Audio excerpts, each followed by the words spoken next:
Hello friends, welcome to One Style Cooking.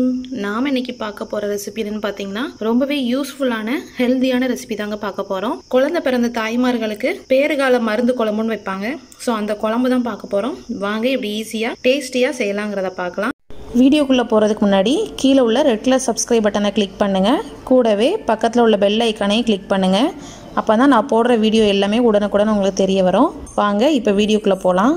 பேறுகால மருந்து குழம்பு பண்றதுக்கு ஒரு வாணலி அடுப்பில் வச்சுருக்கேன். மெயினாக நம்ம சேர்க்குற பொருள் என்னென்னு பார்த்தீங்கன்னா கடுகு. ஸோ கடுகு வந்து 1 டீஸ்பூன் சேர்த்துக்கோங்க. ஸோ இந்த கடுகு வந்து எதுக்காண்டி சேர்க்குறோம் அப்படின்னா அந்த குழந்தை பிறந்ததுக்கப்புறம் வயிற்றுக்குள்ளே உள்ள கழிவுகள் எல்லாத்தையும் வெளியே தள்ளுறதுக்காக தான் இந்த கடுகு சேர்க்குறோம். ஸோ இது நல்லா பொரியிற வரைக்கும் நல்லா வறுத்துக்கோங்க. ஸோ நான் வந்து இன்றைக்கி வீடியோ செஞ்சு காமிக்கிறதுக்காண்டி கொஞ்சமாக சேர்த்துருக்கேன். ஒருவேளை குழந்தை பிறந்தவங்களுக்கு செய்கிறதா இருந்துச்சுன்னா மொத்தமாக நீங்கள் இந்த மெஷர்மெண்ட்டுக்கு எல்லாத்தையும் சேர்த்து அரைச்சி வச்சுக்கோங்க. ஸோ பாருங்கள் கடுகு நல்லா பொரியுது. இந்த ஸ்டேஜில் மிளகு. ஸோ மிளகும் வந்து 1 டீஸ்பூன் சேர்த்துக்கோங்க. ஸோ கரிஞ்சிடக்கூடாது. ஸோ மிளகு வந்து நம்ம காரத்துக்கு வந்து மிளகு மட்டும்தான் சேர்க்க போகிறோம். வேறு வரமிளகா எதுவுமே சேர்க்கக்கூடாது. 1.5 டீஸ்பூன் கொத்தமல்லி சேர்த்துக்கலாம். இந்த ரெசிபி வந்து பார்த்திங்கன்னா எங்கள் அம்மா வந்து எனக்கு செஞ்சு கொடுத்த மெத்தடில் நான் உங்களுக்கு செஞ்சு காமிக்கிறேன்.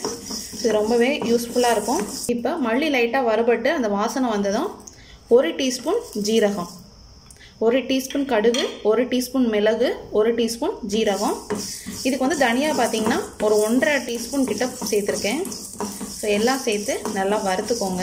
ஸோ இப்போ இது நல்லா வறுபட்டுடுச்சு. நல்லா ஆற வச்சு நல்லா ஃபைன் பவுடராக நல்லா திரிச்சு எடுத்துக்கோங்க. ஸோ அப்போ தான் நம்மளுக்கு அந்த குழம்பு நல்லாயிருக்கும். பாருங்கள் நம்ம வறுத்த மசாலாவை நல்லா கறியை விடாமல் இந்தளவுக்கு நல்லா வறுத்து அரைச்சி வச்சுருக்கேன். நல்லா ஃபைன் பவுடராக அரைச்சி எடுத்துக்கோங்க. இப்போ நம்ம குழம்பு செய்ய ஆரம்பிச்சிடலாம். இதில் வந்து நல்லெண்ணெய் சேர்க்கணும். ஸோ கண்டிப்பாக அந்த குழம்பு வந்து நல்லெண்ணெய் சேர்த்து தான் வைக்கணும். ஸோ ஏன் பார்த்தீங்கன்னா நல்லெண்ணெய் வந்து நல்லா உங்களுக்கு குளிர்ச்சியை தரும். ஸோ இது வந்து நம்மளுக்கு குழந்தை பிறந்த உடம்புங்கிறதுனால நம்மளுக்கு உள்ள வயிற்று புண்ணெல்லாம் நல்லா ஆற்றும். ஸோ இந்த எண்ணெய் வந்து கொஞ்சம் எக்ஸ்ட்ராவே சேர்த்துக்கலாம். அப்போ அந்த குழம்பு வந்து நம்ம 2 நாள் வரைக்கும் நல்லா வச்சு சாப்பிட்லாம். ஆயில் நல்லா ஹீட் ஆனதும் இதில் வந்து கொஞ்சமாக சுண்டவத்தல். இந்த சுண்டவத்தல் பார்த்திங்கன்னா வயிற்று புண்ணை ஆற்றும். அதனால் அதை கண்டிப்பாக சேர்த்துக்கணும். இது கூடவே பார்த்திங்கன்னா ஒரு 3 முழு பூண்டை உரிச்சு வச்சுருக்கேன். பூண்டு தான் பார்த்திங்கன்னா இந்த குழம்புக்கு அதிகமாக சேர்க்கணும். ஸோ பூண்டு வந்து தாய்ப்பாலுக்கும் வந்து உதவி பண்ணும். அதனால் அதிகமாக சேர்த்துக்கோங்க. பூண்டு பாதி வெந்துட்டு இருக்கும்போதே ஒரு 10 சின்ன வெங்காயத்தை இந்த மாதிரி கட் பண்ணி சேர்த்துக்கலாம். குழந்தை பிறந்து வீட்டுக்கு வந்த உடனே பார்த்திங்கன்னா இந்த மாதிரி குழம்பு தான் வச்சு கொடுப்பாங்க. இன்னொரு மருந்து குழம்பு வைப்பாங்க. அது வந்து நாட்டு மருந்து கடைகளில் மருந்துகள் வாங்கி வைப்பாங்க. ஸோ அது வந்து உங்களுக்கு இன்னொரு ரெசிபியாக நான் போடுறேன். இப்போ இதில் கொஞ்சம் கருவேப்பிலை. இப்போ இந்த வெங்காயம் பூண்டு எல்லாம் ஓரளவுக்கு நல்லா வதங்கட்டும். பாருங்கள் ஓரளவுக்கு பூண்டு வெங்காயம்லாம் நல்லா வதங்கிருக்கு. இது நம்ம மசாலாலாம் சேர்த்து வேகும்போது நல்லா வெந்துடும். இந்த ஸ்டேஜில் கொஞ்சமாக பெருங்காயத்தூள் சேர்த்துக்கலாம். ஸோ பெருங்காயத்தூள் வந்து நம்ம செரிமானத்துக்கு உதவும். நம்ம குழந்தைக்கெலாம் தாய்ப்பால் கொடுக்கறதுனால குழந்தைக்கும் வந்து டைஜஸ்டிவ் ப்ராப்ளம் எதுவும் வராது. ஸோ அதனால் பெருங்காயத்தூள் கொஞ்சம் சேர்த்துக்கோங்க. இந்த ஸ்டேஜில் நம்ம வறுத்து பொடி பண்ணி வச்சுருக்கல நம்மளோட மசாலா பவுடர் அதை சேர்த்துக்கோங்க. நான் இதில் ஒரு 3.5 டீஸ்பூன் கிட்ட நம்மளுக்கு வந்திருக்கு. அதை சேர்த்துருக்கேன். தனியாக ஹோலாக பவுடர் பண்ணி வச்சுருந்தீங்கன்னா ஒரு 3.5 டீஸ்பூன் கிட்ட போட்டுக்கோங்க. இது கூடவே பார்த்திங்கன்னா கொஞ்சமாக புளி வந்து ரொம்ப சேர்க்கக்கூடாது. ஸோ நான் கொஞ்சமாக புளி தண்ணி கரைச்சி வச்சுருக்கேன்.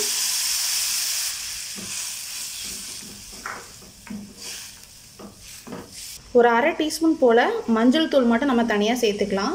அப்புறம் இந்த குழம்புக்கு தேவையான அளவு உப்பு சேர்த்துக்கோங்க.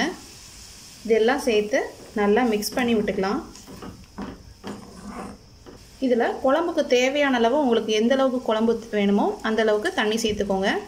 கொஞ்சம் எக்ஸ்ட்ராவே தண்ணி சேர்த்து ஊற்றிக்கலாம். அப்போ தான் நம்மளுக்கு சுண்டி வரும்போது நம்மளுக்கு குழம்பு கரெக்டாக இருக்கும். ஸோ பாருங்கள் இந்தளவு தண்ணி சேர்த்துருக்கு.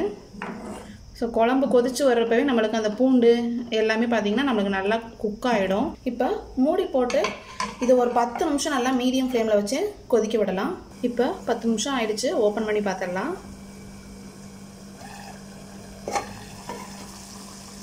பாருங்கள் குழம்பு நல்லா ரெடி ஆகிடுச்சு. ஸோ இந்த கன்சிஸ்டன்சியில் நீங்கள் ஆஃப் பண்ணால் கூட ஆஃப் பண்ணிக்கலாம்.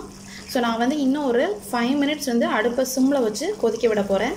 ஸோ அப்போ நம்மளுக்கு வந்து ஆயில் நல்லா நம்மளுக்கு பிரிஞ்சு வரும். ஸோ நம்ம குழம்பும் நல்லா கெட்டு போகாமல் இருக்கும். ஸோ மறுபடியும் மூடி வச்சு ஒரு 5 மினிட்ஸ் கொதிக்க விடலாம். பாருங்கள் 5 மினிட்ஸ் நல்லா சுண்ட கொதிச்சதும் குழம்பு பார்த்திங்கன்னா அந்த ஆயிலெல்லாம் நல்லா விட்டு சூப்பராக நல்லா கெட்டியாகி வந்திருக்கு.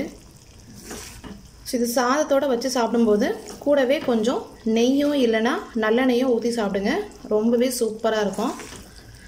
ஸோ இப்போ நம்மளோட குழம்பு ரெடி ஆகிடுச்சு. இப்போ அடுப்பை ஆஃப் பண்ணிடலாம். பாருங்கள், ரொம்பவே சூப்பரான டேஸ்டான நம்மளோட மருந்து குழம்பு ரெடி ஆகிடுச்சு.